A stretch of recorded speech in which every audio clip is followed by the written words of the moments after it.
ప్రేరేపించబడిన వారు ఒకరు బిగ్గరగా ప్రార్థన చేయండి. మిగతా వారందరూ కూడా దేవుడు చేసిన ఉపకారములను మేలులను జ్ఞాపకం చేసుకుంటూ స్తుతించవలసిందిగా దేవుడి యొక్క నామం పేరిట తెలియజేస్తాము.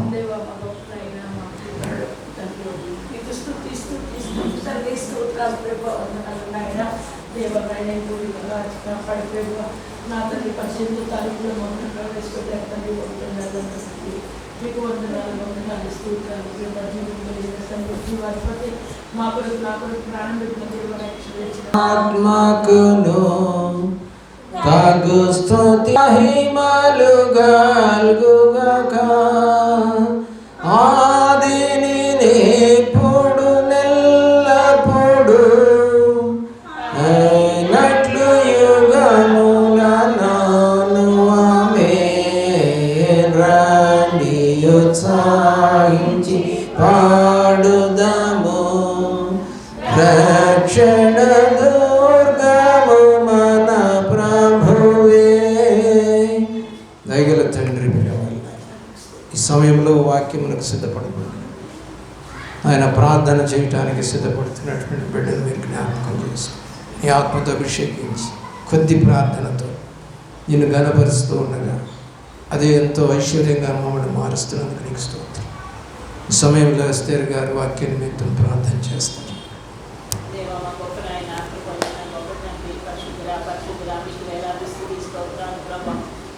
మమ్మల్ని అందరినీ కూడా ప్రభా సజీవుల్లో ఉంచిన తండ్రి స్తోత్రాలు. మీ ఊపిరి నాలో మాలో ఉంచిన తండ్రి స్తోత్రాలు. అయ్యా ఈ జనవరి మాసము 18వ తారీఖులో మమ్మల్ని ప్రవేశపెట్టిన తండ్రి నీకు స్తోత్రాలు ప్రభా. అయ్యా ఈ దినము నాయన మీ రక్తంలో నాయన మీ యొక్క శరీరంలో మేము చేయవేచుండగా సహాయం దయచేయండి తండ్రి.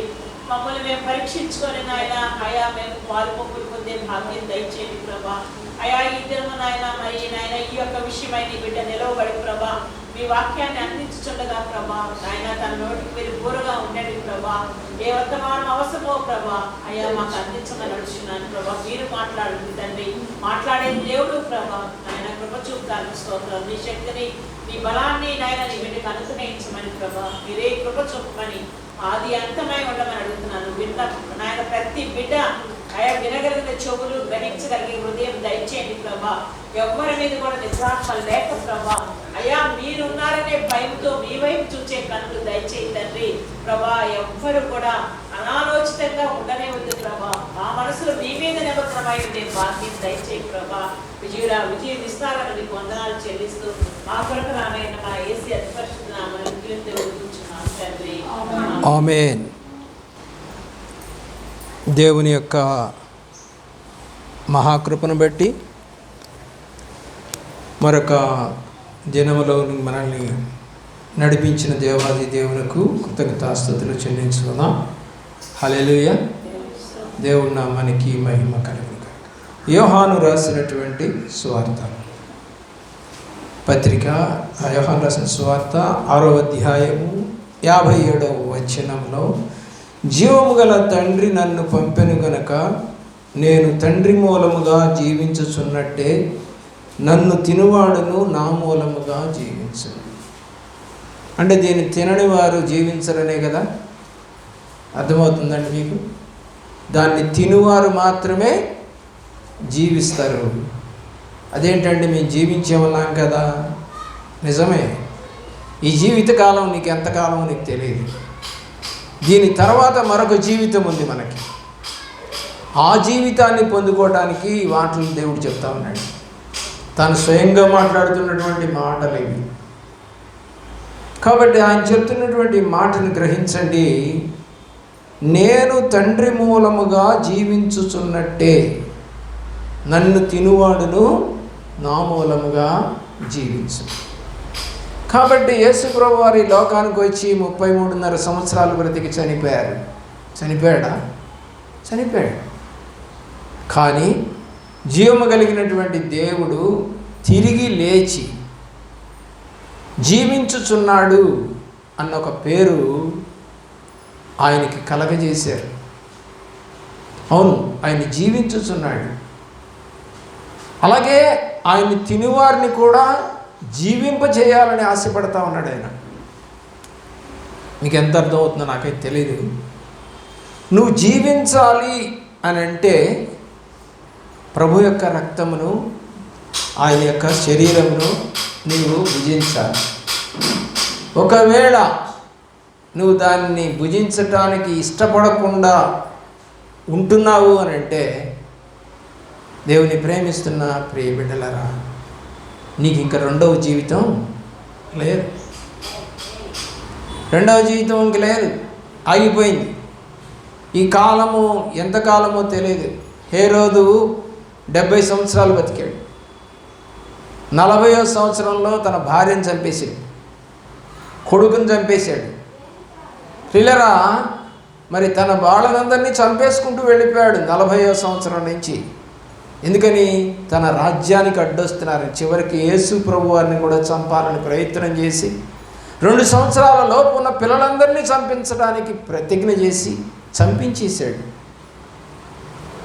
యేసు ప్రభు పుట్టినప్పుడు నువ్వు క్రిస్మస్ అని ఎంతో సంతోషంగా చేసుకుంటుంది. అక్కడ క్రిస్మస్ లేదు, అంగలార్పు ఉంది, ఏడుపులు ఉన్నాయి. ఎన్ని గర్భాలు అప్పుడే పుట్టిన తర్వాత 2 సంవత్సరాల లోపు అంటే ఆ తల్లి ఎంతగా ప్రేమించి ఉంటుంది ఆ బిడ్డల్ని. వాళ్ళందరూ చంపేశాడు. రామాకి యెరూషలేంకి కేవలం ఒక 7 కిలోమీటర్ల దూరం అది. వీళ్ళరా ఆలోచించేయండి. ప్రభువారు పుట్టినప్పుడు సంతోషం ఉందా అక్కడ? ఆలోచించేయండి. ఈరోజు నువ్వు ఎన్నో గంతులు వేసుకుంటూ క్రిస్మస్ చేస్తున్నావు, మంచిదే. నీ కుటుంబంలో వాళ్ళు రక్షణ పొందారా? లేదు. కాబట్టి నీవు దేవునికి అనుకూలంగా నడవకుండా ఉండటం బట్టే నీ కుటుంబం రక్షించబట్టలేదు.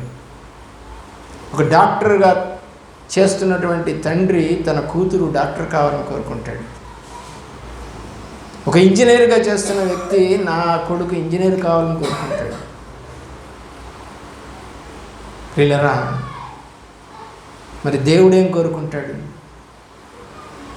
వీళ్ళు నా బాటలో నడిచి నా మాదిరిగా తీసుకొని నా రాజ్యానికి వారసులు అవ్వాలని కోరుకుంటాడు. ఈ లోకంలో ఎంతోమంది వారసులు ఉన్నారు. వాళ్ళు ఏమైపోయారో కూడా మనకు తెలియదు. అలెగ్జాండర్ వారసులు ఏమయ్యారు? నెపోలియన్ వారసులు ఏమయ్యారు? గాంధీ గారి వారసులు ఏమయ్యారు అని మనం ప్రశ్న వేసుకుంటే there is no answer. Answer లేదు. కానీ మనకుంది. నేను దేవుని వారసుని, ఆయన కుమారుణ్ణి. యోహాను రాసినటువంటి సువార్తలోని 1వ అధ్యాయం 12వ వచనాన్ని కనుక నువ్వు చూస్తే 1వ అధ్యాయం 12వ వచనం,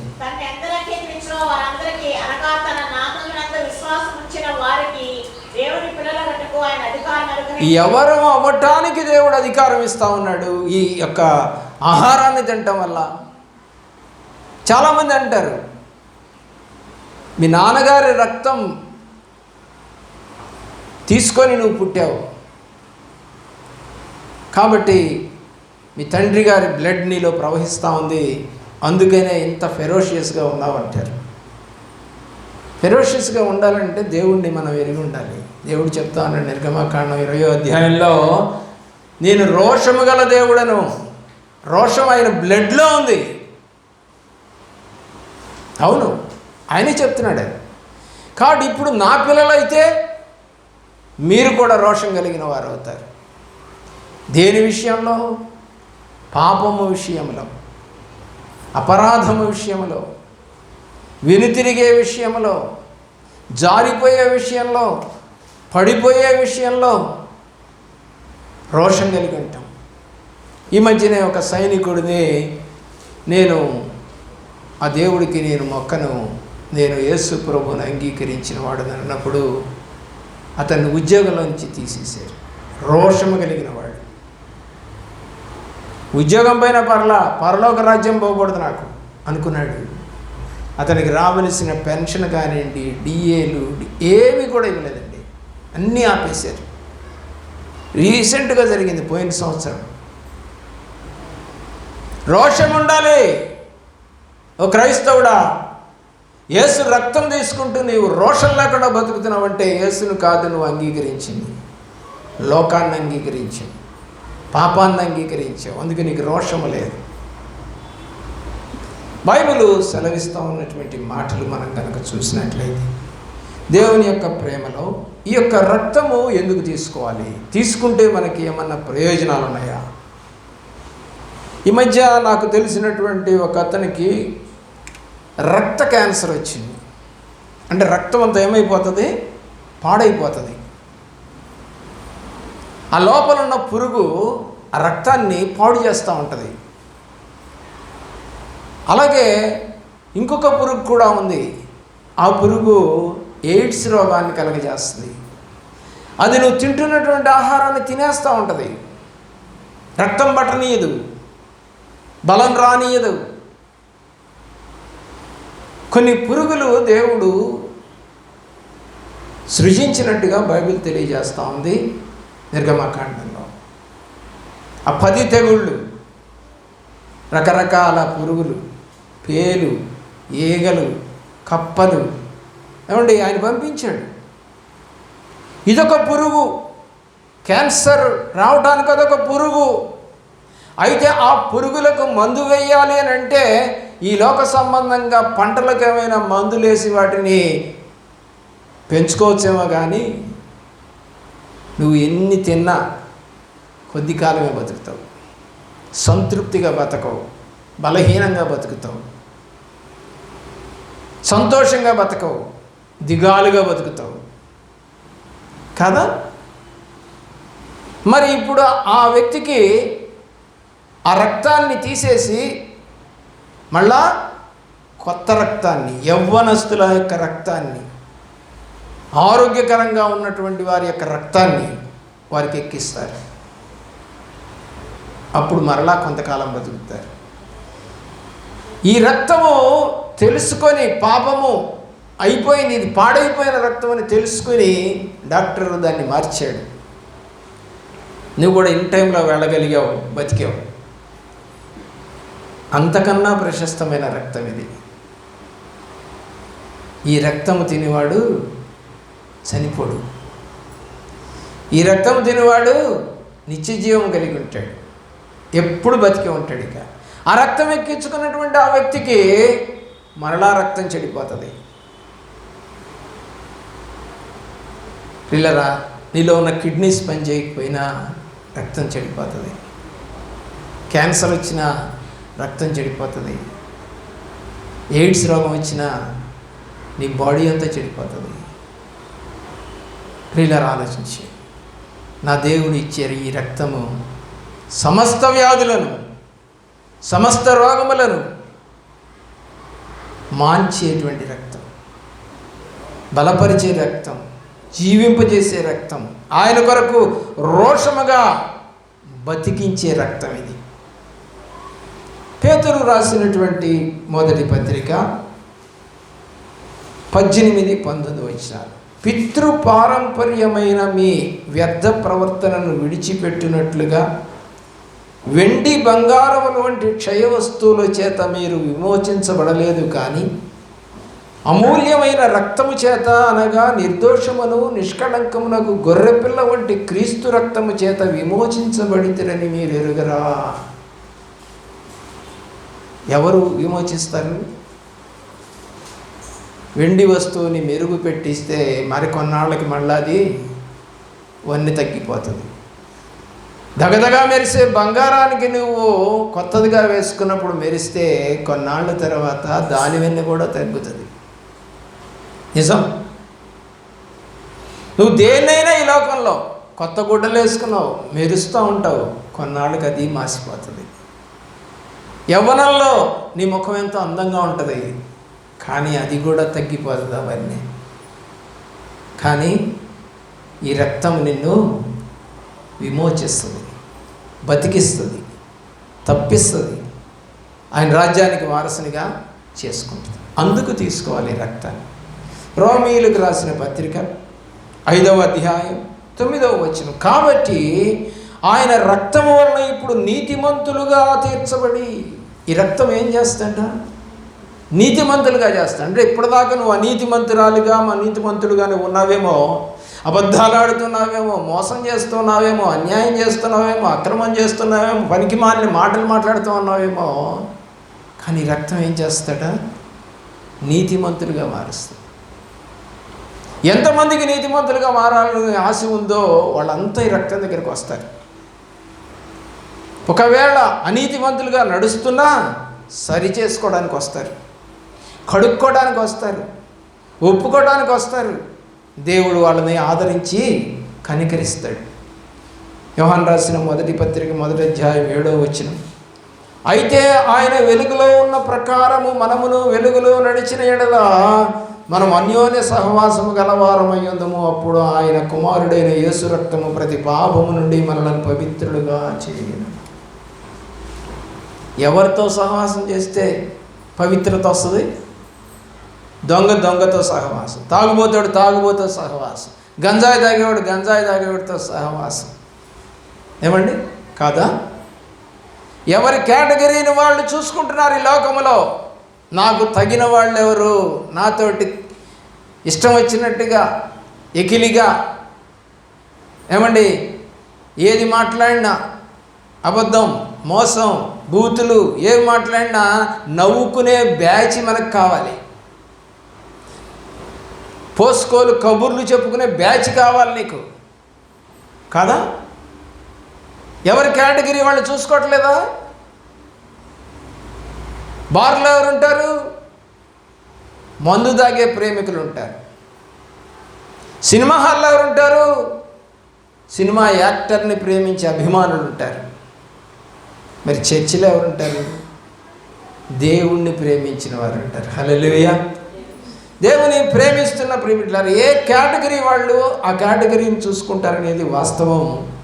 అయితే ఒకవేళ నువ్వు ఇక్కడికి వచ్చి కూడా నా క్యారెక్టర్ ఇది కాదండి, నేను ఈ కాసేపు ఇక్కడ కూర్చునేది, ఆ తర్వాత నా క్యారెక్టర్ వేరు, గమ్మునుండే క్యారెక్టర్ కాదు నాది, పాపం చేయటానికి పరిగెత్తే క్యారెక్టర్ అనుకుంటే నేను చేయగలిగింది ఏమీ లేదు.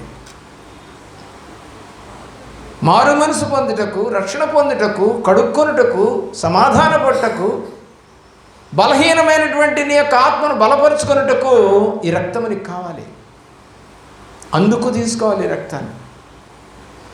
క్యాజువల్గా తీసుకునే రక్తం కాదు ఇది, క్యాజువల్గా తాగేటువంటి వైన్ కాదు ఇది, క్యాజువల్గా తినేటువంటి రొట్టె కాదు ఇది. జ్ఞాపకం చేసుకో. హెబ్రీయులకు రాసిన పత్రిక 9వ అధ్యాయం 14వ వచనం. నిత్యుడకు ఆత్మ ద్వారా తన్ను తాను దేవునికి నిర్దోషినిగా అర్పించుకొనిన క్రీస్తు యొక్క రక్తం నిర్జీవ క్రియలను విడిచి జీవము గల దేవుని సేవించుటకు మీ మనస్సాక్షిని ఎంతో ఎక్కువగా శుద్ధి చేయను. ఏం చేస్తుందంట? చెప్పండి, ఏం చేస్తుంది? నిర్జీవ క్రియలను విడిచి జీవము గల దేవుని సేవించుటకు నీ మనస్సాక్షిని బాగు చేస్తుంది. నీ మనస్సాక్షిని బాగు చేస్తుంది. దేవుని ప్రేమిస్తున్న ప్రియ బిడ్డలారా ఆలోచించేయండి. అదే హెబ్రీ పత్రిక 10వ అధ్యాయము 20వ వచనం జ్ఞాపకం చేసుకుందాం ప్రియులారా. ఆయన రక్తము వలన పరిశుద్ధ స్థలమునందు ప్రవేశించుటకు మనకు ధైర్యము కలిగి ఉన్నది. ఎక్కడికి వెళ్ళటానికంటే రక్తం? దేవుని రాజ్యంలోనికి. దాన్ని ఏమన్నాడు ఇక్కడ? పరిశుద్ధ స్థలము అన్నాడు. ఈ రక్తం తీసుకున్న తర్వాత ఎక్కడెక్కడ తిరుగుతావు నాకు తెలియదు. ఒక పంది స్వభావం అంటారు. పందిని తీసుకొచ్చి బాగా కడిగి దానికి ఒక గొలుసు కట్టి దానికి కావలసిన మేత పెట్టి ముద్దొస్తున్నట్టుగా దాన్ని చేసుకొని బొట్లు పెట్టి దానికి కూడా డ్రెస్సులు వేసేవాళ్ళు ఉన్నారు. పందులకు కూడా, పిల్లులకు, పందులకు, కుక్కలకు. అరే ఇంట్లో మనిషి కుట్టించుకోవడానికి డ్రెస్సుకు డబ్బులు లేక చేస్తూ ఉంటే అటన్నిటికీ డ్రెస్సులు వేస్తారండి. దేవుని ప్రేమిస్తున్న ప్రియ బిడ్డలారా ఆలోచించేయండి. అయితే దేవుడు వాక్యం అయితే మనతో మాట్లాడుతూ ఉంది. ఏంటంటే అండి, దేవుని యొక్క ప్రేమలో ఏమని చెప్తా ఉంది ఈ వాక్యం? పరిశుద్ధ స్థలములోనికి ప్రవేశించటానికి ఈ రక్తం ఉపయోగపడుతుంది. ఎప్పుడన్నా ఆలోచన చేసావా? ఈ వాక్యం చదివినప్పుడు పరిశుద్ధ స్థలం ఎలా ఉంటుందయ్యా? ప్రకటన గ్రంథం చదువు. పరిశుద్ధ స్థలం ఎలాగుంటుందో దేవుడు చూపించాడు. ఎవరికి? యోహానికి. కాబట్టి పరిశుద్ధ స్థలములో 24 పెద్దలుండి ధవళ సింహాసనం మీద కూర్చున్నటువంటి యేసు ప్రభువాన్ని చూపిస్తూ ఉంటుంది ప్రకటన గ్రంథం. అక్కడ నేను ఉంటానా? వాక్యమైతే చెప్తుంది. పరిశుద్ధ స్థలంలో ప్రవేశించుటకు నీకు ధైర్యాన్ని కలగజేస్తుంది రక్తం. ద్వారపాలకుడు కనుక ఒకడు ఉంటే అక్కడ వెళదాం అనుకుంటుంటే ఆ వ్యక్తి అడ్డగిస్తూ ఉంటే నువ్వు అనే మాట ఏంటో తెలుసా? నేను నా తండ్రి యొక్క రక్తమును తీసుకొని ఉన్నవా? నా రక్తమును తీసుకొని ఉన్నా. ఆయన రక్తము నాలో ఉంది. ఆయన నా తండ్రి. నేను వెళ్ళాలి ఆయన దగ్గరికి. అప్పుడు ఆ యొక్క బంటు మనల్ని స్కాన్ చేస్తాడో మనకు తెలియదు. అప్పుడు పంపిస్తాడట. దేవదూతలు ఉంటాయంట ఆయన యొక్క ప్రదేశానికి వెళ్ళాలంటే. ముందుగా మనల్ని పరీక్ష చేస్తాయట. ఆ పరీక్షలో నువ్వు నెగ్గాలంటే లేదా దేవుని తండ్రి దగ్గరికి వెళ్ళాలంటే మీ రక్తాన్ని తీసుకోవాలి. ప్రియుల ప్రకటన గ్రంథము 1వ అధ్యాయము 6వ వచనములో మనలను ప్రేమించుచు తన రక్తము వలన మన పాపముల నుండి మనలను విడిపించబడటానికి మహిమయు ప్రభావమును యుగయుగములు కలుగును గాక. ఏంటండి? మనల్ని తన తండ్రి యొక్క దేవుని రాజ్యముగాను యాజకులుగాను చేయటానికి. పిల్లరా, రాజ్యం అంటే ఏంటండి? ఒక పరిపాలన చేసేటువంటి అధికారం ఇస్తాడట. రెండోది యాజక ధర్మం, దేవుణ్ణి కూడా ఆరాధించేవానిగా చేస్తాడట. రాజ్యాధికారం ఇస్తాడట, మరియు యాజకులుగాను చేస్తాడట. దీనివల్లట తన రక్తము వలన మన పాపములను మనలను విడిపించటానికి మహిమ కలిగిన దేవుడు. అది జరిగినప్పుడే ఆ రెండోది జరుగుతుంది, లేకపోతే జరగదు. చాలామంది అనుకుంటారు మా దగ్గర రిమోట్ ఉంది, బ్యాటరీలు బాగున్నాయి, నేను టీవీ ఆన్ చేస్తా, ఓవెన్ ఆన్ చేస్తా, ఏమండి ఇంకేదైనా మిషన్ని ఆన్ చేస్తా అని అనుకోవచ్చు నువ్వు. కానీ దానికి ఏముండాలి? పవర్ ఉండాలి. నువ్వు తెచ్చుకున్నటువంటి ఆ ఇన్స్ట్రుమెంట్కి ఒక టీవీకో, ఒక యాంప్లిఫైర్కో, ఒక ఫ్రిడ్జ్కో, ఒక వాషింగ్ మిషన్కో, ఒక ఫ్యాన్కో ఏముండి ఉండాలి? పవర్ ఉండాలి. ఆ పవరే యేసు రక్తం. ఫస్ట్ ఉండాల్సింది పవర్. ఆ తర్వాత మనము రిమోట్ లేకపోయినా దగ్గరికి పోయి స్విచ్ చేసి ఆన్ చేసుకోవచ్చు. రిమోట్ పాడైపోయి ఉండొచ్చు, బ్యాటరీ లేకపోవచ్చు, అయినా మనం పోయి దాన్ని ఆన్ చేసుకోవచ్చు. ఏముండాలి దాంట్లో? పవర్. దాని పవర్ అన్నారు. దాన్ని బైబిల్లో అపోస్తల కార్యగ్రంథము 1వ అధ్యాయంలో దేవుడు అన్నాడు, పైనుండి మీరు శక్తిని పొందెదరు అన్నాడు. పైనుండి ఏం పొందుతారంట? శక్తిని అంట. ఎక్కడి నుంచి వస్తుందంటే ఇది? పైనుంచి. కరెంటు ఆకాశంలో నుంచి వస్తుందా? కాదు, భూమి మీద తయారవుతుంది. దాన్ని ఆపేయచ్చు, కరెంట్ లేకుండా ఆపేయచ్చు. నీకున్నటువంటి పవర్ని సప్లై చేసేటువంటి stations, thermal stations, water stations ఏవైతే ఉన్నాయో వాటిని డ్యామేజ్ చేస్తే పవర్ రావిక. కానీ ఈ పవర్ అలాంటిది కాదు, ఆకాశం నుండి వస్తుంది. మెరుపును ఆపగలవా? మెరుపును ఆపగలవా? మెరుపు కన్నా గొప్ప శక్తి ఏమైనా ఈ లోకంలో ఉందా? ఎలాంటి దాన్నైనా కాల్చివేయగలదు, కూల్చివేయగలదు. అది పైనుండి వచ్చే శక్తి. భూసంబంధమైన ప్రతిదాన్ని మనము ఆపేసుకోవచ్చు లేదా లేకుండా చేయొచ్చు, కానీ పైనుండి వచ్చే శక్తిని ఆపేది ఎవరు లేరు. ఆ శక్తిని పొందుకోవాలంటే యేసు రక్తం నీకు కావాలి. అపోస్తల కార్యగ్రంథం 20వ అధ్యాయం 28వ వచనం, దేవుడు తన స్వరక్తమిచ్చి సంపాదించిన సంఘం. మనంతా ఎవరంట? ఆయన రక్తం ఇచ్చి సంపాదించుకున్న సంఘం. అంటే ఈరోజు నువ్వు ఆయన రక్తాన్ని తీసుకుంటున్నావు అని అంటే ఆయన రక్తములాగా నీ రక్తం మారుతుంది. ఏ కేటగిరీ? 8 రకాల కేటగిరీస్ ఉన్నాయి రక్తాల్లో. ఏ రకము కేటగిరీ వారైనా సరే ఈ రక్తము సరిపోతుంది. అందరికీ సరిపోయే రక్తం ఇది. అదే యేసు రక్తం. ఈ రోజున డాక్టర్ దగ్గరికి వెళితే నీ గ్రూప్ ఏంటో తెలుసుకొని అలాంటి గ్రూప్ కలిగినటువంటి రక్తాన్ని ఎక్కిస్తేనే నువ్వు బతుకుతావు. కానీ ఇక్కడ అది కాదు. ఎవరిది ఏ గ్రూప్ అయినా సరే ఆయన రక్తము వాళ్ళకి బలాన్ని ఇస్తుంది. అలాంటి గొప్ప రక్తం ఇది ప్రియులారా. కాబట్టి స్వరక్తం ఇచ్చి సంపాదించుకున్నాడు.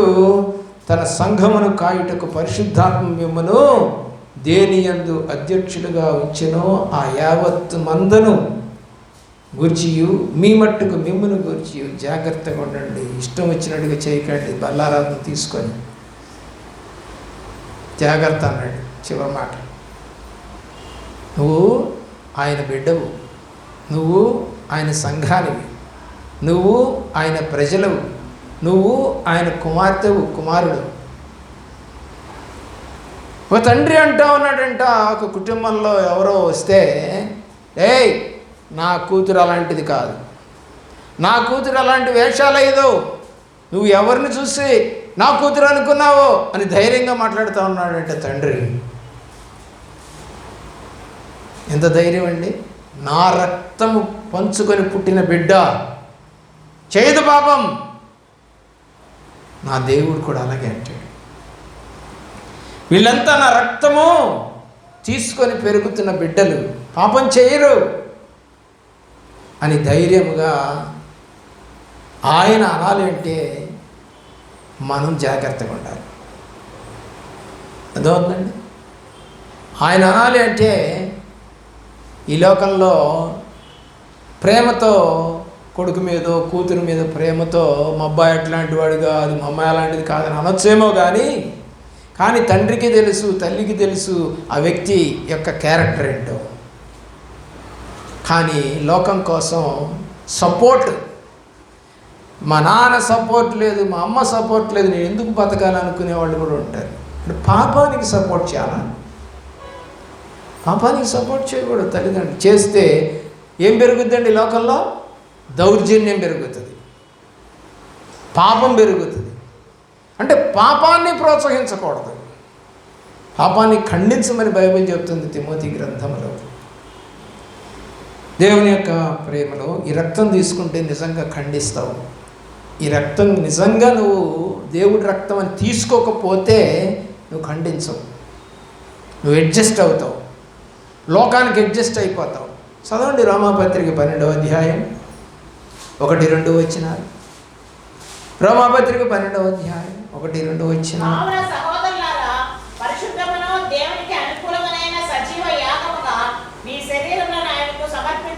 ఏం చేయాలి? శరీరాన్ని బాయ్ ఫ్రెండ్కి ఇస్తావా?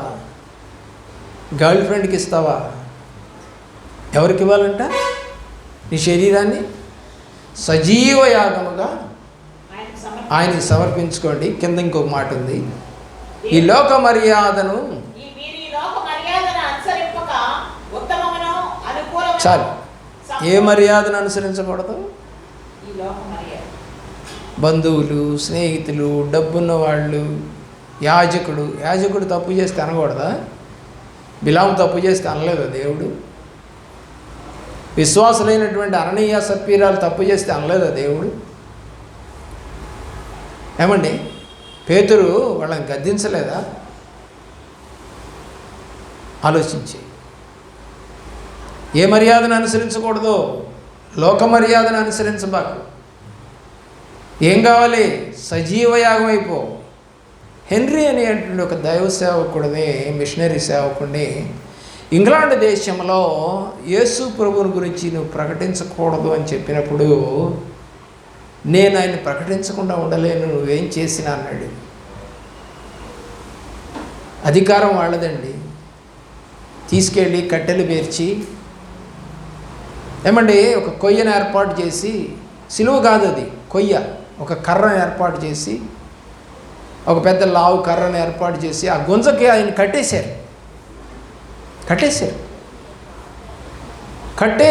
కింద మంట పెట్టారు. కింద నుంచి కాలుకుంటూ వస్తూ ఉంది, కాళ్ళు కాలుతూ ఉన్నాయి, తొడలు కాలిపోయాయి, నడుము దాకా వచ్చింది. అయినా కూడా యేసు ప్రభు రక్షకుడు అని చెప్తా ఉన్నాడట. అంటే తన ఊపిరి ఆగిపోయేంత వరకు ఆయన చెప్తా ఉన్నాడు. ఆ తర్వాత ఇంగ్లాండ్ దేశానికి రక్షణ వచ్చింది. రోమా దేశంలో పౌలు భక్తుడిని ఖడ్గముతో చంపించిన తర్వాత రోమా దేశంలో రక్షణ వచ్చింది. తోమాని మన దేశంలో బల్లెముతో పొడిచిన తర్వాత మన దేశానికి రక్షణ వచ్చింది. ఎన్ని చెప్పమంటారు? రక్తము ద్వారా, పరిశుద్ధ రక్తము ద్వారా, ప్రభు యొక్క రక్తము ద్వారా కడగబడినటువంటి ఆ జనులు, వారు ఎక్కడికి వెళ్ళి వాక్యం చెప్పినా, చంపినా, కొట్టినా, తగలబెట్టినా ఆ దేశంలో వాళ్ళ రక్తం, పరిశుద్ధ రక్తము, ఆ రక్తం కారడం వల్ల ఆ దేశాల్లో రక్షణ వచ్చింది. నువ్వేం కార్చావు? మీ ఇంట్లో వాళ్ళందరికీ రక్షణ రావడానికి నువ్వేం శ్రమ పడ్డావు? మీ కుటుంబం అంతా రక్షణ పొందటానికి, నీ చుట్టుపక్కల వాళ్ళు రక్షణ పొందటానికి, నీ బంధువులు రక్షణ పొందటానికి ఏం కార్చావు? రక్తము కారునంతగా నువ్వు పోరాటం లేదు కదా. కానీ భక్తులు పోరాడారు, సమర్పించుకున్నారు, అన్నీ కూడా వదిలేసుకున్నారు. ఈ లోకంలో నువ్వే కావాలయ్యా మాకు, నువ్వు లేనిదే నేను బ్రతకలేనయ్యా అన్నారు. కానీ ఈ రోజున డబ్బుంటే బ్రతుకుతామండి అన్నారు.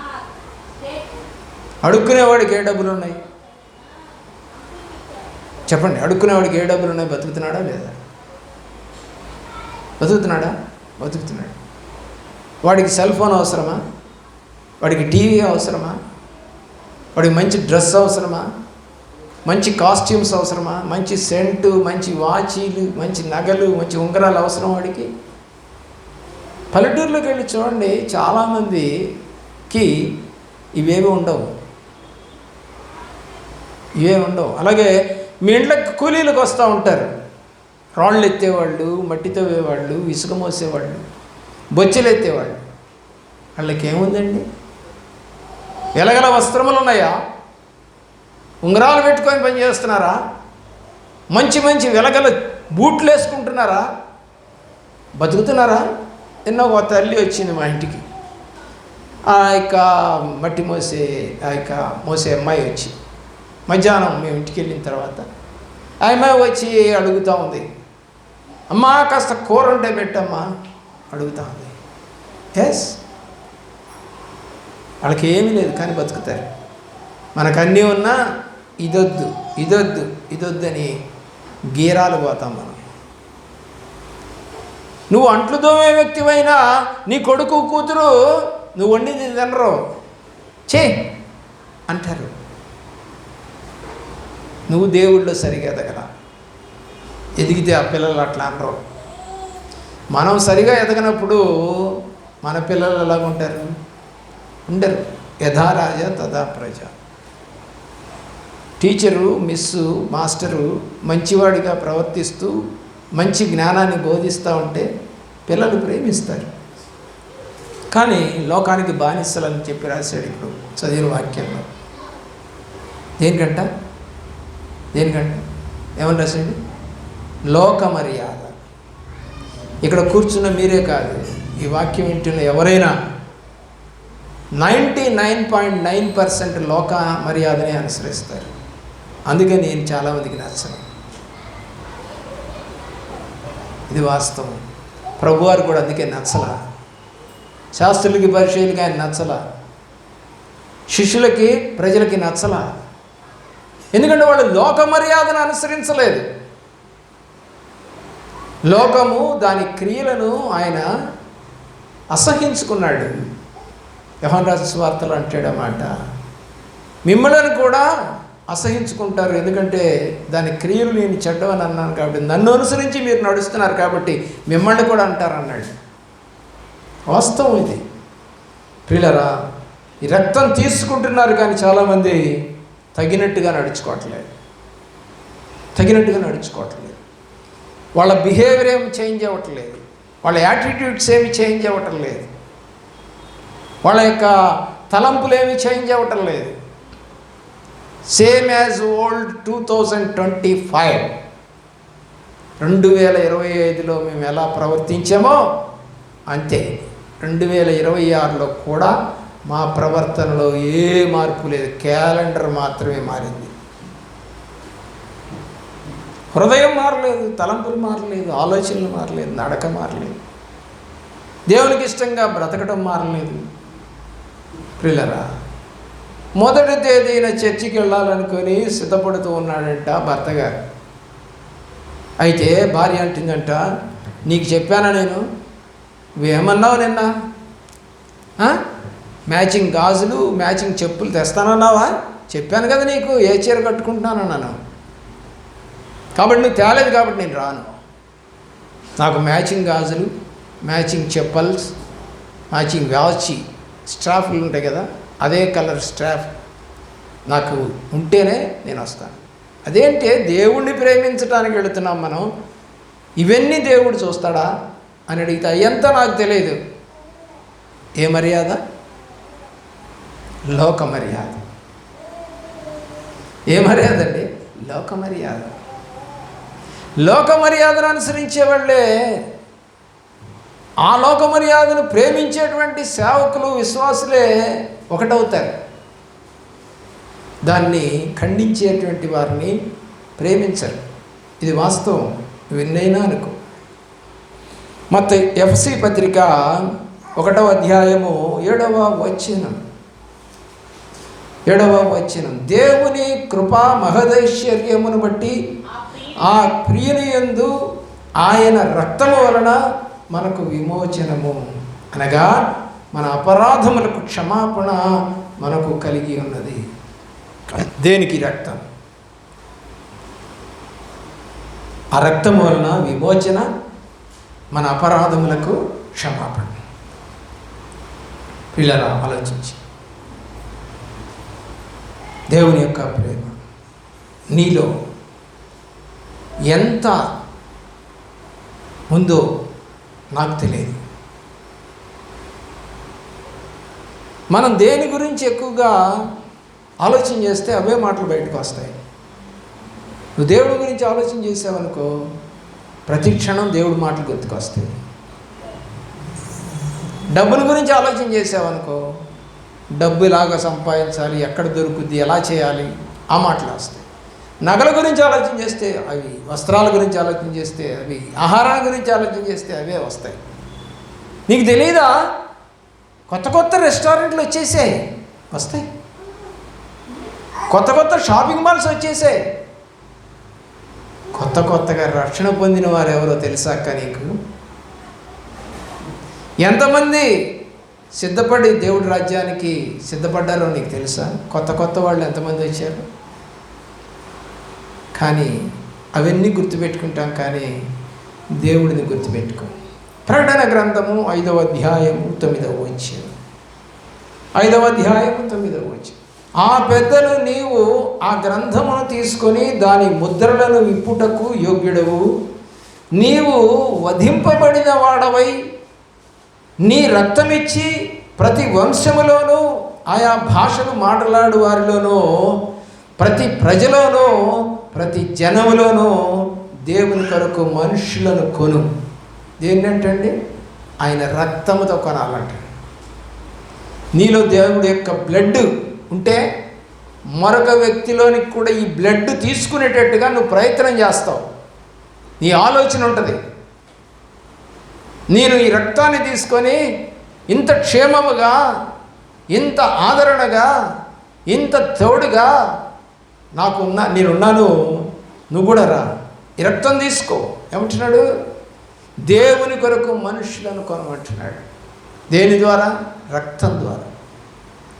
ఎంతమందిని కొన్నావు? నువ్వు తీసుకుంటున్నావేమో కానీ దాచుకుంటున్నావేమో అంతా. చాలామంది ఏం చేస్తారంటే డబ్బును దాచిపెడతారు. బైబిల్ అయితే చెప్తుంది, వెదజల్లి ఇచ్చువాడు విస్తరిస్తాడట. అంటే దాచుకోకూడదండి, దాచుకో. దేవుడికి ఇవ్వాల్సిన భాగాన్ని దొంగిలించొద్దు. మెయిన్ పాయింట్ అది. 100 ఇవ్వాల్సిన చోట 50 ఇవ్వకు. నువ్వు ఎలాగా ఉంటే నీకు అదే కొలత కొలుస్తాడు దేవుడు. ఒక అమ్మాయి దేవుడికి దశంభాగాలు ఇచ్చేసేదట. ఒక రోజున ఒక కష్టం వచ్చింది. వాళ్ళ మదర్కి బాగలేదు. వాళ్ళ నాన్నగారు కూడా కొంచెం అనారోగ్యంగా మంచంలో ఉన్నారు. వాళ్ళ అమ్మగారు కూడా ఇప్పుడు బాగలేదు. సరే, దేవుడికి ఒకటే ప్రార్థన చేసి, ప్రభువా, నీకు ఇష్టంగా నేను బ్రతకలేదా? నువ్వు చెప్పిన ధర్మశాస్త్ర ప్రకారం నేను నడుచుకోలేదా? ఈ సమయంలో నా తల్లికి ఎవరు బాగు చేస్తారు? ఇంగ్లాండ్లో జరిగింది ఈ సంఘటన. ఆ సమయంలో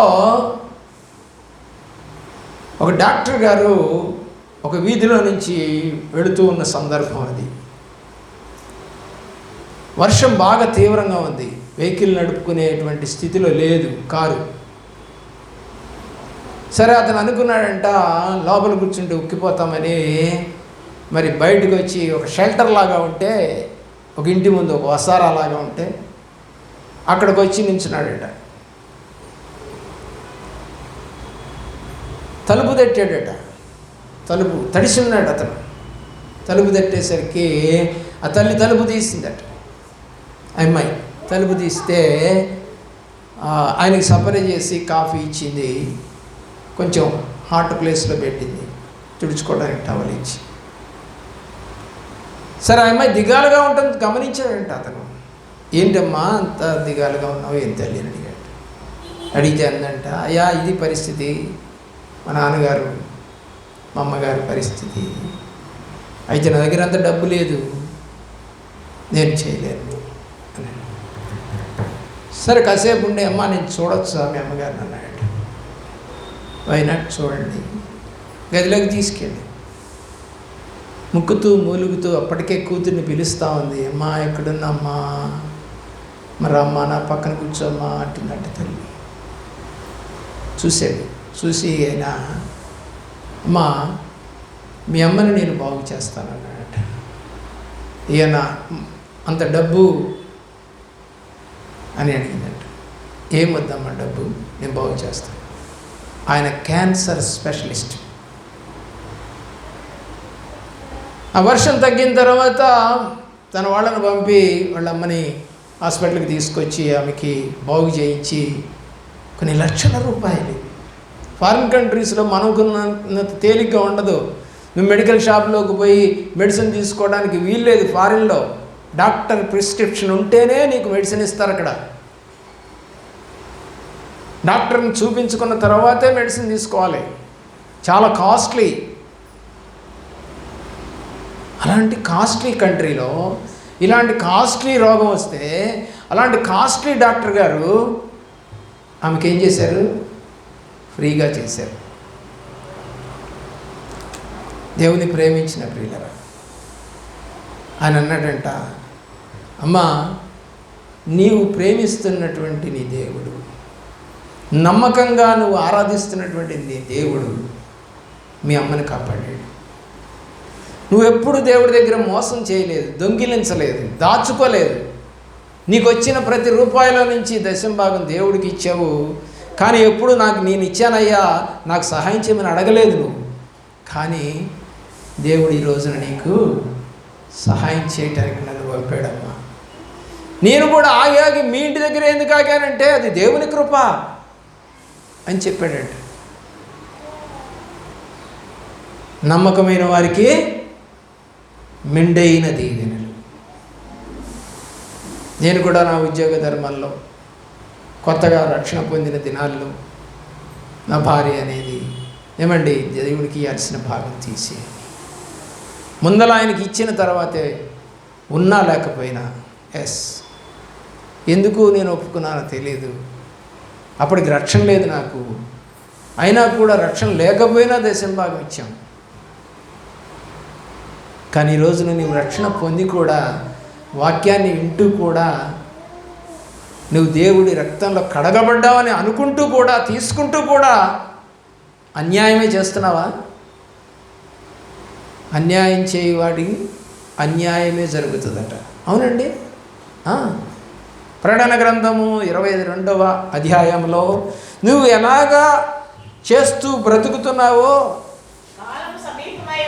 కాలము సమీపమై ఉన్నది, అన్యాయము చేయవాడు ఇంకను అన్యాయమే చేయనిమ్ము, అపవిత్రుడుగానే ఉండనియ్యి.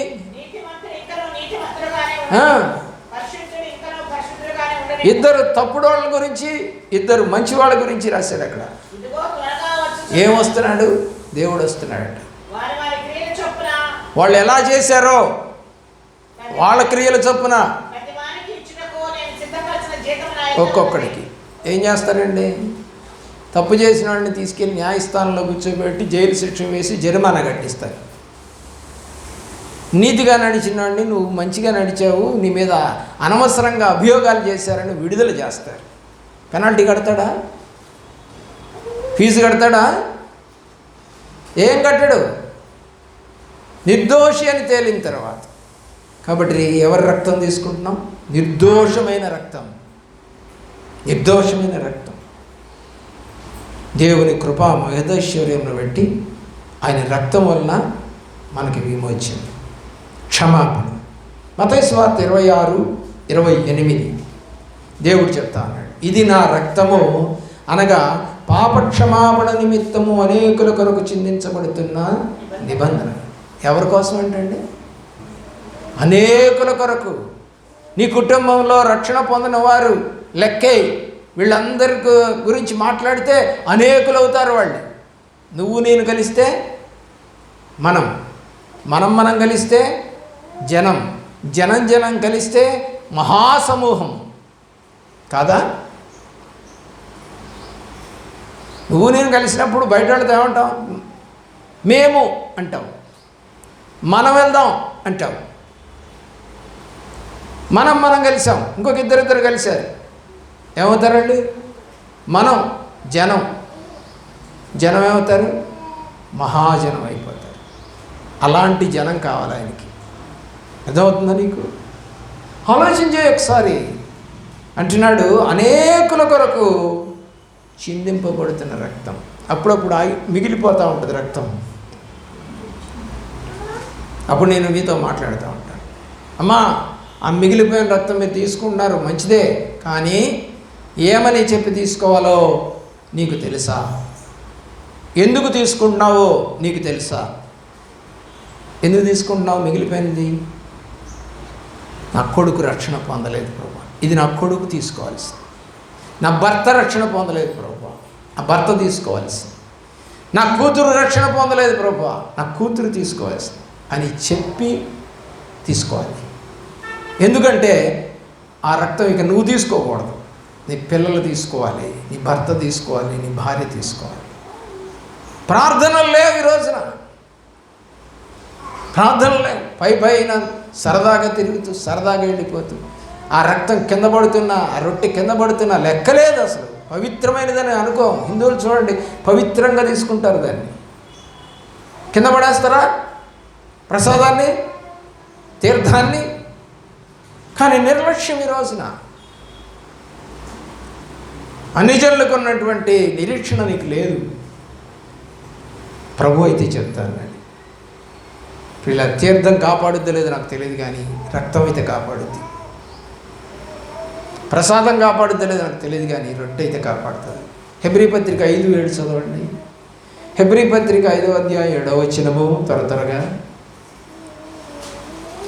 ఆయన శరీరధారి అయి ఉన్న దినములలో మరణము నుండి తప్పించగలిగిన వానికి ప్రార్థనలు యాచనలు చేశాడు. ఎప్పుడంట?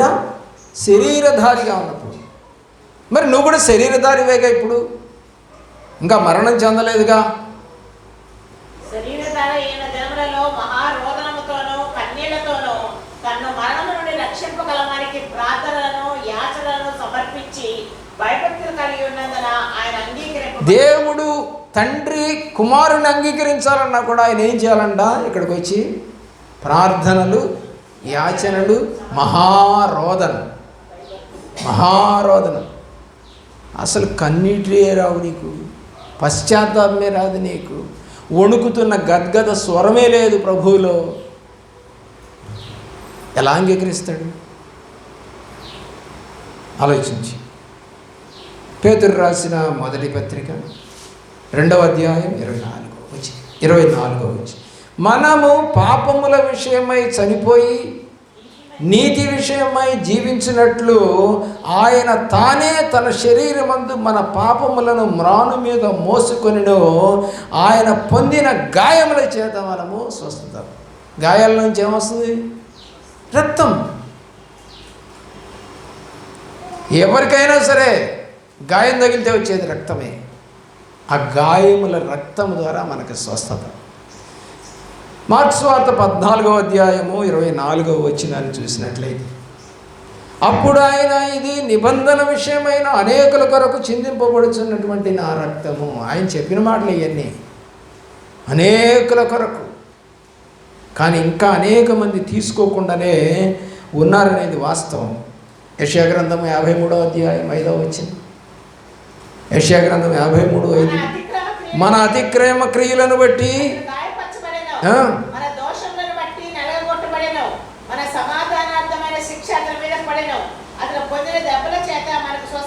కాబట్టి రక్తము కారింది. కొట్టినప్పుడు కొట్టితే రక్తం కారి, కొంచెం రక్తం కారితేనే మనము పెడబొబ్బలు పెట్టేస్తాం. ప్రియులారా ఆలోచించేయండి. ఒక ఆమె గోల్డ్ తీసుకుంటుంది అంటే, ఇప్పుడంటే నెయిల్ కటర్స్, రకరకాలైన మిషన్స్ వచ్చాయి. చాలా పలచగా ఉంటాయి లేడీస్ యొక్క గోల్డ్, పెద్ద గట్టిగా ఉండవు, చాలా పలచగా ఉంటాయి. ఎందుకంటే వాళ్ళ హ్యాండ్ చాలా పలచగా ఉంటుంది. కాబట్టి వచ్చేటువంటి గోల్డ్ కూడా పలచగానే ఉంటాయి, ఈజీగానే.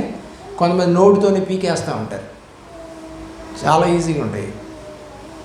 కానీ అలాగే మనం ఉంచుకొని ఉంటే, గోల్డ్ పెంచుకొని ఉంటే, గోల్డ్ పెంచుకునేది ఎవరు చెప్పండి అసలు? బైబిల్ ప్రకారం చెప్పరే అండి? గోల్డ్ పెంచుకునేది ఎవరు బైబిల్ ప్రకారం? దయ్యాలు. దయ్యాలకు గోల్డ్ తీసుకోవడం చేత కాదు. దేవుని ప్రేమిస్తున్న ప్రియుల. రెండోది, గోల్డ్ నువ్వు పెంచుకున్నందువల్ల నీకే నష్టం. అది ఎక్కడ గుచ్చుకుంటుందో తెలియదు. విషం చేరుద్ది, మట్టి చేరుద్ది దాంట్లో. ఎంత లేదన్నా నువ్వు తినకపోయినా చేతితోటి కలుపుకొని అన్నం తినకపోయినా బాహ్యంగా ఉండేటువంటి మట్టి నీ చేతుల్లో ఆ గోళ్ళలోకి చేరిపోయి ఆగిపోద్ది. అక్కడ అంతా క్లీన్ చేస్తావు కానీ ఆ గోరు లోపల క్లీన్ చేయలేవు. నువ్వు బ్రష్ పెట్టి క్లీన్ చేయవు కదా. ఆలోచించి, పాపం అలాగే ఉంటుందండి. కొంచెం కొంచెం కొంచెం కొంచెం నీలోకి ప్రవేశిస్తూ ఉంటుంది పాపం. ఇంకా బానిస అయిపోతాం. పాపం ప్రవేశిస్తే బానిస అయిపోతాం. ఎవరికి? సాతానికి. కాబట్టి ఇక్కడ అంటున్నాడు, అతిక్రమ క్రియలు ఎవరి? మన అని రాశాడు. చదివారా? మనవి. ఆయన గాయపరచబడటానికి కారణం మనం. ఆయన సిలువ వేయబడటానికి కారణం మనం. ఆయన హేళన పొందడానికి కారణం మనం. ఆయన మీద చెంప మీద దెబ్బలు కొట్టడానికి కారణం మనం. కాళ్ళలో, చేతులలో, డొక్కల్లో తలకి ముళ్ళ కిరీటం పెట్టించడానికి కారణం మనం. అందుకని అంటున్నాడు, మన అతిక్రమ క్రియలు, మనం చేసిన తప్పులు పని ఆయన మీద వేసుకొని గాయపరచబడి రక్తము కాచి స్వస్థతనివ్వటానికి ఆశపడతాడు. ఏ స్వస్థత? చాలామంది అనుకుంటారు రోగం పోతుందని దేవుడి దగ్గరికి వచ్చామండి. బాహ్య సంబంధమైన రోగము డాక్టర్ ద్వారా మనము సెట్ చేసుకోవచ్చు. కానీ అంతరంగంలో ఉందే పాపము అనేటువంటి రోగం, దాన్ని డాక్టర్ తీసేయలేడు. అతని వల్ల కాదు అది. అతను భూ సంబంధంగా బాగు చేయగలడే కానీ పర సంబంధంగా అతను బాగు చేయలేడు. హెబ్రీలకు రాసిన పత్రిక 13వ అధ్యాయం 20వ వచనం, గొర్రెల గొప్పరి కాపరి అయినటువంటి యేసు అను మన ప్రభువును నిత్యమైన నిబంధన సంబంధముగు రక్తమును బట్టి మృతుల్లో నుండి లేపిన సమాధానకర్త అయిన దేవుడు. ఈ రక్తం వల్ల ఏమొస్తుందంట? సమాధానకర్త. సమాధానం వస్తుంది. ఎవరు వెళ్తున్నారు లోపలికి? సమాధానకర్త వెళ్తున్నాడు. కానీ సమాధానం ఉండదు చాలామందికి. ఇంకోటి ఏమన్నాడంటే మృతులలో నుండి లేపుతాడట. ఈ రక్తము తీసుకున్న వాళ్ళని మృతులలో నుండి లేపిన సమాధానకర్త యొక్క దేవుడు, మనల్ని చనిపోయినా తిరిగి లేపే దేవుడు. ఇంకెవరు చేయలేరు ఈ పని. ఎంత గొప్ప రక్తం అండి ఇది. ఎఫెసీయులకు రాసిన పత్రిక 2వ అధ్యాయము 13వ వచనములో, అయినను మనము మునుపు దూరస్థులమైనటువంటి మీరు ఇప్పుడు క్రీస్తు యేసు నందు క్రీస్తు రక్తము వలన సమీపస్థులైనారు. దేవునికి దగ్గర అవుతామంటే ఈ రక్తం తీసుకోవాలి. ఎక్కడికి పోతారండి? నా కొడుకు, నా కూతురు ఎక్కడికి పోతారండి? నా రక్తం. ఎక్కడికి పోయినా మళ్ళీ మా ఇంటికే వస్తారు అంటలా. కాబట్టి దేవుడు కూడా అంటాడు, వాళ్ళు నా రక్తము చేత కడగబడిన వారు. ఒకప్పుడు దూరస్తులే, కానీ ఇప్పుడు ఏమయ్యారు? సమీపస్తులయ్యారు. నాతో ఉండటానికి ఇష్టపడుతూ ఉన్నారు. మాకు కొంచెం పాపను బయట తిప్పమ్మ, పర్లేదు. దేవుని యొక్క ప్రేమ. ఎందుకంటే ఆలోచన చేయండి, మునుపు దూరస్తులం. ఎప్పుడు? క్రీస్తు రక్తము తీసుకోక ముందు. దేవుడు అంటే పెద్ద లెక్కలేదు, ఆహారం అంటే పెద్ద లెక్కలేదు, ఆరాధన అంటే లెక్కలేదు, అన్నీ లెక్కలేవు. ఎందుకని? రక్తం తీసుకోలేదుగా. ఆయన రక్తం లేదుగా నీలో. హెబ్రీలకు రాసిన పత్రికలో మనం చదివి కొలస్సీలకు రాసిన పత్రిక 1వ అధ్యాయం 20వ వచనం, ఆయన శిలువ రక్తము చేత సంధి చేసి ఆయన ద్వారా సమస్తమును, అవి భూలోకమందైనను పరలోకమందైనను, వాటన్నిటినీ ఆయన ద్వారా తనతో సమాధానపరుచుకొన వలననియు తండ్రి అభీష్టమాయన. ఇష్టం ఎవరికంటండి? శిలువ రక్తము చేత సంధి చేసుకున్న వాళ్ళకి. అందరికీ కాదు. ఏమంటాడు దేవుడు ఒక మాట, నా వద్దకు వచ్చి వారిని నేనెంత మాత్రము త్రోసివేయను. రావాలి నా దగ్గరికి, వస్తే కదా. ఒక భార్యాభర్తలు ఏదో గొడవపడి ఆమె పుట్టింటికి వెళ్ళిపోయిందంట, ఈయనేమో వాళ్ళ ఇంటికి వెళ్ళిపోయాడట. అయితే రోజు జ్ఞాపకం వస్తూనే ఉన్నారంట ఇద్దరు. ఆడికేమో ఈమెకేమో ఆయన. కానీ ఎవరికి చెప్పుకోలేకపోతున్నారు. సరే, ఏదో ఒక సందర్భంలో ఈ అమ్మాయి ఇంటి ఎదురుకి ఎవరో చెప్పిన దాన్ని బట్టి ఆ అబ్బాయి ఏదో లేరా జరిగిపోయింది కలిసి ఉంటే మంచిది కదా, నీకోసం ఆమె కోసం నువ్వు దిగులు పట్టడం ఎందుకు, మాట్లాడితే ఒక మాట సారీ అని చేస్తే అయిపోద్ది కదా అన్నాడంటే ఎవడో ఫ్రెండ్. మంచిది, వెళ్ళారు. కానీ ఇంటి ఆవరణలోనే ఆగిపోతామన్నాడు, లోపలికి పోవట్లేదు. ఫ్రెండ్ అంటున్నాడు, పద తలుపు కొట్టు అంటున్నాడు. ఏమంటారో రానిస్తారో రానిరా, మళ్ళా నన్ను చేత్కరించి పంపిస్తారేమోరా అంటున్నాడు. ఏదైతే అదే ఉంది, కొట్టు తలుపు కొట్టారు. చూశారు అత్తమామలు. అలాగే బామరిది చూశాడు. చూసి ఏమన్నారో తెలుసా, తల్లిదండ్రులేమో అల్లుడు అని పిలిచారు, బామరిదేమో బావా అని పిలిచాడు. అని రెండు చేతులు చాచేసరికి వీడికి కొంచెం ధైర్యం వచ్చింది. నన్నేం అంటలేదులే వీళ్ళు, అట్ట చేసావు అని అంటారేమో అనుకున్నటువంటి వ్యక్తి అలా అంటలేదు కదా. కూర్చోబెట్టారు. అదేదో పెళ్లి చూపులు చూసినట్టుగా చక్కగా మాట్లాడుకున్నారు. వీడేమో బిత్తర చూపులు చూస్తున్నాడు. ఏది పిల్ల కనపడలేదే, నా భార్య ఎక్కడుందో కనపడలేదే, బిత్తర చూపులు చూసుకుంటున్నాడు. అటు ఇటు మాటికి తినమంటే తింటలా, తాగమంటే తాగట్లా. అర్థమైపోయింది తల్లిదండ్రులకి, మా బావగారికి కూడా, మా బావమరిదికి కూడా అర్థమైంది. బావగారు అని చెప్పి వాళ్ళ యొక్క అక్క దగ్గరికి వెళ్ళి అక్కని తీసుకొచ్చాడు. నిజంగా పెళ్లి చూపులు ఎలాగుంటాయో ఇప్పుడు అర్థమైంది నాకు. ఆమె తలకాయ ఉంచుకొని వస్తూ ఉంది, వీడు కూడా తలకాయ ఎత్తకుండా ఇట్టాగే చూస్తూ ఉన్నాడు. కొత్త పెళ్ళి, అప్పటికే ఇద్దరు పిల్లలు వాళ్ళిద్దరికి. కొత్తగా పెళ్ళైనట్టుగా ఫీల్ అయిపోతూ ఉన్నారు. ఎందుకని సంధి చేసుకోబోతున్నారు, ఇప్పుడు కలిసిపోబోతున్నారు. ఇప్పుడు ఇద్దరు పిల్లలు పుట్టినా కూడా ఆ రోషాలు తగ్గలేదు, ఆ కోపాలు తగ్గలేదు. దరిదాపు ఇప్పటికే 1-2 సంవత్సరాలు అయిపోతూ ఉంది. ఇద్దరు దూరం అయిపోయి కుమిలి ఏడ్చుకుంటున్నారు. నేనట్ట చేసి ఉండకూడదు అనుకుంటున్నారు ఇద్దరు. కానీ మనుషులు రోడ్ల మీద ఎక్కడన్నా మార్కెట్ దగ్గర పడ్డా కూడా చూసుకుంటున్నారే కానీ మాట్లాడుకోలేకపోతున్నారు. ఏం కలిపింది? ఒక స్నేహితుడు కలిపాడు. ఒక స్నేహితుడు, ఆ స్నేహితుడే యేసుక్రీస్తు.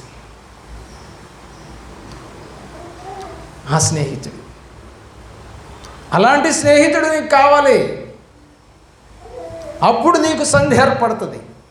దేవుడు వాక్యము సెలవిచ్చినట్లుగా దేవుని ప్రేమిస్తున్న ప్రియ బిడ్డల, ప్రకటన గ్రంథం 1వ అధ్యాయం 20వ వచనం, అనగా నా కుడి చేతిలో నిన్ను చూచిన 7 నక్షత్రములను గూర్చియు మర్మమును ఆ యేసు సువర్ణ స్తంభముల సంగతియు వ్రాయుము. ఆ 7 నక్షత్రములు 7 సంఘములకు దూతలు, ఆ 7 దీపస్తంభములు 7 సంఘాలు. సంఘాలన్నీ ఏం కావాలని ఆయన దేశం కలిసిపోవాలి, ఏకంగా ఉండాలి. కానీ డినామినేషన్ల పేరుతో మా సంఘంలో ఇలాగ ఉండదు, మా సంఘంలో ఇలా చేయం, మా సంఘంలో ఇలా నడవదు అనుకుంటూ ఇప్పటికీ కూడా యేసు ప్రభువును ప్రకటిస్తున్నటువంటి సంఘాలు కలిసిపోయాక అపవాది వాళ్ళని కలపకుండా నేనే గొప్ప అనుకుంటూ బతకండి అని చెప్పేసేసి మన మధ్య విభేదాలు కలగజేస్తూ ఉన్నాడు సాతానుడు. కానీ పౌలు భక్తుడు అంటాడు, నేనెవరు, పేతురెవరు, కేఫా ఎవరు, అపోల్లో ఎవడు, క్రీస్తు ఎవడు? మేమందరం కలిసే ఉన్నాం. విడిపోయారు అప్పట్లోనే, మేమంతా ఒకటే. నేను నాటాను, వాడు తవ్వాడు, వీడు నీళ్లు పోసాడు, వృద్ధి చేయవాడు దేవుడే అన్నాడు. ఇది మర్చిపోతున్నారు సంఘాలు. మా పాటలండి, మా ఆరాధనండి, మా పాస్టర్ గారండి, ఏమైపోయింది అంతా కూడా ఐ ఐ ఐ ఐ అంటే అహం, ఐ అంటే అహం. ఏ పాస్టర్ చెబుతాయండి వాక్యం విను, తప్పు చెబుతుంటే ఖండించు, కరెక్ట్గా చెబుతుంటే పొగుడు, బాగా చెప్పారు అయ్య గారని సంతోషపడు. ఏ సంఘానికి వెళ్ళినా నువ్వు సంతోషపడాలి, ఎందుకంటే చెప్తుంది వాక్యం దేవుడిదే, సొంత మాటలేం కావు, జరిగిన సంఘటనలు. దేవుడు కూడా అలాగే చెప్పాడు, ఉపమానాలు చెప్పుకుంటూ వచ్చారు. దేవుని యొక్క ప్రేమలో హెబ్రీ పత్రిక 13:12, కావున యేసు కూడా తన స్వరక్తము చేత ప్రజలను పరిశుద్ధపరచుటకై గవిని వెలుపల శ్రమ పొందెను. ఎక్కడంటే కొట్టి చంపింది ఆయన్ని? ఊర్లోనా? ఊరు బయట. ఊరు బయటకి తరిమి కొట్టేది ఎవరిని? పాపం చేసినాడు. పాత నిబంధన ప్రకారం పాపం చేసినాడు ఊరు బయట చంపాలి, ఊరిలో చంపకూడదు. అది రూలు వాళ్ళ ధర్మశాస్త్ర ప్రకారం. కాబట్టి యేసు కూడా తన స్వరక్తము చేత ప్రజలను పరిశుద్ధపరచుటకై గవిని వెలుపల శ్రమ పొందాను. ఆలోచన చేయి. 9వ అధ్యాయం 12వ వచనం, 9:12 హెబ్రీ పత్రిక. మేకల యొక్కయు కోడెల యొక్క రక్తము చేత కాక తన స్వరక్తముతో ఒక్కసారి పరిశుద్ధ స్థలంలో ప్రవేశించాడు. ఏ రక్తం అంట? తన స్వరక్తం. ఆదాము రక్తం కాదు, యోసేపు రక్తం కాదు, మరియమ్మ రక్తం కాదు, ఇది తన స్వరక్తం. ఎందుకని? తల్లి గర్భంలో రూపొందించింది ఎవరు? తండ్రి. కాబట్టి ఎవరి రక్తం ఉంటుంది ఇప్పుడు? తండ్రి రక్తమే ఉంటుంది, తన తండ్రి యొక్క రక్తం. 10వ అధ్యాయం 4వ వచనం, ఎలయనగా ఎడ్ల యొక్కయు మేకల యొక్కయు రక్తము పాపములను తీసివేయుట అసాధ్యం. అవి వాటి వల్ల ఏం కాదు, పరిశుద్ధ రక్తం కాదు అది. కొలస్సీలకు రాసిన పత్రిక 1:13, ఆయన మనలను అంధకార సంబంధమైన అధికారములో నుండి విడుదల చేసి తాను ప్రేమించి తన కుమారుని యొక్క రాజ్య నివాసులుగా చేసెనో ఆ కుమారుని యందు మనము విమోచనము అనగా పాపక్షమాపణ కలుగుతుంది. ఆయన రక్తం వల్లనే ఇవన్నీ కలిగేది. నువ్వు ఎన్ని చేసినా పాపాలు పోవు. నీళ్ళల్లో మునిగినా, తీర్థం తీసుకున్నా, గుండు గుట్టించుకున్నా, ఏమండి వాయినాలు చెల్లించినా, ముడుపులు చెల్లించినా పోదు రక్తం, ఈ యొక్క పాపం పోదు. స్వరక్తముతోటి తన పాపములు కడగగలిగిన దేవుడు. పిల్లల 22వ వచనం కూడా చదువుతాం. తన సన్నిధిని పరిశుద్ధులుగాను నిర్దోషులుగాను నిరపరాధులుగాను నిలవబెట్టుటకు ఆయన మాంసయుక్తమైన దేహమందు మరణము వలన ఇప్పుడు మీరు సమాధానపరచండి. నిర్దోషులుగా, పరిశుద్ధులుగా, నిరపరాధులుగా నిలవబెట్టుకోవడానికి ఈ రక్తం తీసుకోవాలి. వనాలి, అమ్మ బాగుందా? నిన్న మా అమ్మాయి బిళ్ళ తెచ్చి ఇచ్చిందండి, 2 గోళీలు ఇచ్చిందండి, కొంచెం నెమ్మదిగా ఉందండి. ఈ రక్తం తీసుకుంటే రావట్లేదా నెమ్మది? భూ సంబంధమైందా నెమ్మది? పేతురు రాసిన మొదటి పత్రిక 1:15లో 1:18కి వెళ్దాం. 18-19లో పితృపారంపర్యమైన మీ వ్యర్థ ప్రవర్తనను విడిచిపెట్టినట్లుగా వెండి బంగారముల వంటి క్రయ వస్తువుల చేత మీరు విమోచించబడలేదు. ఏంటంటే పితృపారంపర్యమైనటువంటి మీ వ్యర్థ ప్రవర్తన ద్వారా విమోచించబట్టల్లా. గుర్తుపెట్టుకో, బాగా గుర్తుపెట్టుకో. షుగర్ పేషెంట్ దగ్గర నుంచి రక్తం తీసుకుంటారా ఎవరన్నా? తీసుకోరా? మరి వాళ్ళ నానేగా తీసుకోవచ్చుగా. రక్తం పోయింది, యాక్సిడెంట్ అయ్యి, బిడ్డకి ఇవ్వచ్చుగా. ఈరు ఎయిడ్స్ రోగం దగ్గర నుంచి తీసుకుంటారా? తీసుకోరు. లేకపోతే ఆ బిడ్డ రక్తము కానటువంటి రక్తం తీసుకుంటే బతుకుతాడా? బతుకుతాడు. భూ సంబంధంగా అనేకమైనటువంటి ప్రాబ్లమ్స్ ఉన్నాయి. పరసంబంధంగా ఏ ప్రాబ్లం లేదు. ఆయన రక్తం ప్రతి ఒక్కరికి పడిపోద్ది, సరిపోద్ది. నిర్గమాకాండం 12వ అధ్యాయం 13వ వచనంలో మీరున్న ఇండ్ల మీద ఆ రక్తము మీకు గుర్తుగా ఉండును, నేను ఆ రక్తమును చూచి మిమ్మును నశింపచేయక దాటిపోయేదను, నేను ఐగుప్తు దేశమును పాడు చేయుచుండగా మిమ్మును సంహరించుటకు తెగులు మీ మీదకి రాదు. ఈ రక్తం తీసుకుంటే ఏం రాదంట? తెగులు రాదు. కొంతమంది రక్తం తీసుకున్నా కూడా ఎయిడ్స్ రోగం వచ్చేది కదా, కొంతమంది రక్తం తీసుకున్నా కూడా కోవిడ్ వచ్చింది కదా.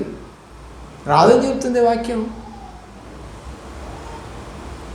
రాదని చెప్తున్నటువంటి వాక్యం. వాళ్ళు అక్కడ ఉన్నటువంటి ఇశ్రాయేల్కి ఎవరికన్నా వచ్చినాయి ఈ రోగాలు? రాలా. చచ్చిపోలా. ఎందుకంటే ఆ రక్తం ఉంది వాళ్ళ మీద, వాళ్ళ గౌన్ల మీద ఉంది కాబట్టి మరణదూత లోపలికి వెళ్ళలేదు. కానీ ఈ రోజున కోవిడ్ వచ్చి ఎంతమంది పాస్టర్లు చనిపోయారు, యవ్వనస్తులైన పాస్టర్లు, డబ్బులున్న పాస్టర్లు. వాళ్ళ మీద రక్తం లేదా? బైబిల్ అయితే చెప్తుంది ఏం రాదంట? తెగులు మీ మీదకి రాదు.